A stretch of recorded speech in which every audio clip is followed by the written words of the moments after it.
24 জুলাই গণঅভ্যুত্থানের সময় মাঝে মধ্যেই বন্ধ করা হতো ইন্টারনেট সেবা। 17 জুলাই মধ্যরাত থেকে 28 জুলাই পর্যন্ত বন্ধ ছিল মোবাইল ইন্টারনেট। এছাড়া ফেসবুক ও হোয়াটসঅ্যাপ সহ ইন্টারনেট ভিত্তিক যোগাযোগ মাধ্যমগুলো বন্ধ ছিল 13 দিন, যা স্বাভাবিক হয় 5 আগস্ট দুপুর থেকে। এর ফলে সাধারণ মানুষ এবং আন্দোলনকারীরা যোগাযোগে অসুবিধায় পড়ে। বৃহস্পতিবার জুনায়েদ আহমেদ পলক এবং হাসিনা পুত্র সজীব ওয়াজেদ জয়ের বিরুদ্ধে ইন্টারনেট বন্ধ করে গণহত্যা সহ সুনির্দিষ্ট 3টি অভিযোগ আনে প্রসিকিউশন। এর মধ্যে রয়েছে সামাজিক মাধ্যমে শিক্ষার্থীদের রাজাকার বক্তব্য দিয়ে আবু সাঈদ সহ দেশব্যাপী হত্যাযজ্ঞ, ফ্যাসিস্ট হাসিনার হত্যার নির্দেশ বাস্তবায়নে জয়ের সাথে পরামর্শে ইন্টারনেট বন্ধ করে গণহত্যার তথ্য লুকানো। এসব অভিযোগ আমলে নিয়ে জয়ের বিরুদ্ধে গ্রেপ্তারি পরোয়ানা জারি করেন ট্রাইব্যুনাল 1। জুনায়েদ আহমেদ পলক তার ভেরিফাইড ফেসবুকে পরপর 3টি স্ট্যাটাস দেন। সেখানে তিনি এই আন্দোলনকারীদেরকে আবারও রাজাকারের নাতিপুতি এই ধরনের কথা বলেন এবং বলেন যে তাদের এই দেশে থাকার কোনো অধিকার নেই, পাকিস্তানি বাহিনীদের মতো তাদেরকে সাথে তুলনা করেন। এই ধরনের উস্কানিমূলক বক্তব্যের পরিপ্রেক্ষিতে 15 তারিখ ঢাকা বিশ্ববিদ্যালয়ে ছাত্রলীগ যুবলীগ হামলা করে, 16 তারিখে আবু সাঈদ শহীদ হন এবং সারা বাংলাদেশে মানবতা বিরোধী অপরাধ সংঘটিত হয়। এটি হলো প্রথম অভিযোগ। আরেকটি অভিযোগ হলো জুলাই গণ অভ্যুত্থান চলাকালে যে লেথাল উইপন অর্থাৎ মারণাস্ত্র ব্যবহার করে আন্দোলনরত ছাত্র জনতাকে হত্যার নির্দেশ তৎকালীন প্রধানমন্ত্রী দিয়েছিলেন।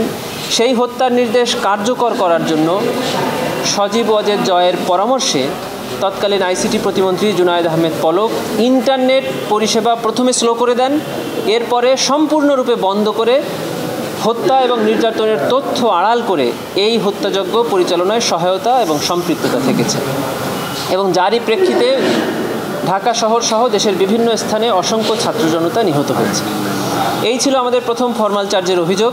এই হত্যাযজ্ঞ যারা করেছেন ফিল্ডে থেকে তাদের বিরুদ্ধে ওনারা কোনো ব্যবস্থা নেননি এবং এই অপরাধ সংগঠনে কোনো বাধা প্রদান ওনারা করেননি।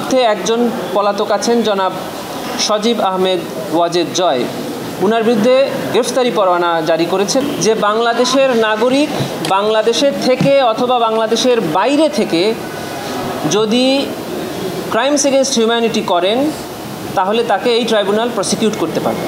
বাংলাদেশের নাগরিক নন এমন ব্যক্তি যদি বাংলাদেশের থেকে অপরাধ সংগঠন করেন তাকেও ট্রাইব্যুনাল প্রসিকিউট করতে পারবে। এটি ট্রাইব্যুনালে 73 থেকেই আছে। শেখ রেহানার একটি মোবাইল কথোপকথন 5 তারিখে যেটা তদন্তকারী সংস্থা পেয়েছে, সেখানে দেখা যাচ্ছে যে শেখ রেহানা বলছেন যে আপনি জয়ের কথা শোনেন, জয়ের কথা অনুযায়ী আপনি চলে যান। শুধু তাই নয়, আমরা 5 তারিখে গণভবনে শেখ হাসিনার সাথে যে রিপোর্ট আমরা পেয়েছি সেখানে পুলিশ এবং আর্মি যখন তাকে পদত্যাগ করতে বলছেন উনি পদত্যাগে রাজি হচ্ছে না, তখন জয়ের সাথে কথা বলে উনি পদত্যাগ করতে রাজি হন। তার মানে আমরা দেখাতে চাচ্ছি যে প্রধানমন্ত্রীর উপদেষ্টা উনি ছিলেন এবং উনি সকল ক্ষেত্রে সজীব ওয়াজেদ জয়ের উপদেশ গ্রহণ করে এই সকল কার্যক্রম এবং পদক্ষেপ গ্রহণ করতেন। মাত্র 30% টাকায় জমির মালিক হয়ে নতুন বাংলাদেশের গড়ে তোলার স্বপ্ন দেখা বাংলা বসতি। এছাড়া আরেক মামলায় আনিসুল হক সালমান এফ রহমানের বিরুদ্ধে আনুষ্ঠানিক অভিযোগ দাখিল করেছে প্রসিকিউশন। জুলাই গণ অভ্যুত্থান চলাকালে একটা ফোনে কথোপকথন করেন ওনারা। এই কথোপকথনের এক পর্যায়ে ওনারা বলেন যে কারফিউ চলা অবস্থায় এদেরকে মানে আন্দোলনকারী ছাত্র জনতাদেরকে শেষ করে দিতে হবে। 19 তারিখে ওনাদের এই বক্তব্যের প্রেক্ষিতে 20 তারিখ এবং তার পরবর্তীতে ঢাকা শহর সহ দেশের বিভিন্ন স্থানে ছাত্র জনতাকে নির্বিচারে গুলি করে হত্যা করা হয়। এই হত্যাকাণ্ডে ওনাদের এই সকল বক্তব্য উস্কানিমূলকভাবে ব্যবহৃত হয়েছে, সহায়তা প্রদান করেছেন এবং ওনারা সম্পৃক্ত থেকেছেন।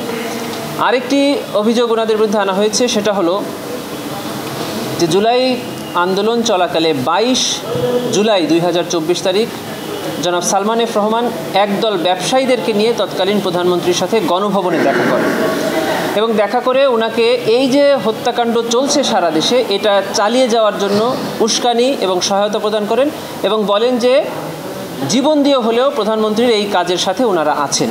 এই সকল বক্তব্য এবং কার্যক্রমের মাধ্যমে ওনারা এই মানবতা বিরোধী অপরাধে সংগঠনের সহায়তা এবং সম্পৃক্ততা থেকেছেন। জনাব আনিসুল হক সাহেবের বিরুদ্ধে একটা অভিযোগ আনা হয়েছে যে জুলাই আন্দোলন চলাকালে আন্দোলনকারীদেরকে আসামি করে মিথ্যা মামলা দায়ের করা হয়েছিল 286টি, যে মামলাগুলোতে আসামি ছিল 4.5 লক্ষ আন্দোলনরত ছাত্র জনতা। এই মিথ্যা মামলার মাধ্যমে তাদেরকে অবৈধভাবে গ্রেফতার করে আটক রেখে তাদের উপরে হেফাজতে নির্যাতন করা হয়। এই অভিযোগও তাদের বিরুদ্ধে আনা হয়েছে। আগামী 10 ডিসেম্বর 2025 তারিখে তাদেরকে ট্রাইব্যুনালে উপস্থাপন করার জন্য এবং যিনি পলাতক আছেন তার এগেনস্টে execution of the warrant of অ্যারেস্টের রিপোর্ট চেয়ে আদেশ প্রদান করেছে। এদিকে রামপুরায় 28 জনকে হত্যা মামলায় 2 সেনা কর্মকর্তা ও 2 পুলিশ সদস্যের বিরুদ্ধে রাষ্ট্রপক্ষের অভিযোগ গঠনের শুনানি শেষ হয়েছে। এই মামলার পরবর্তী শুনানি 14 ডিসেম্বর। কাজী পাপ্পু, বাংলা এডিশন, ঢাকা।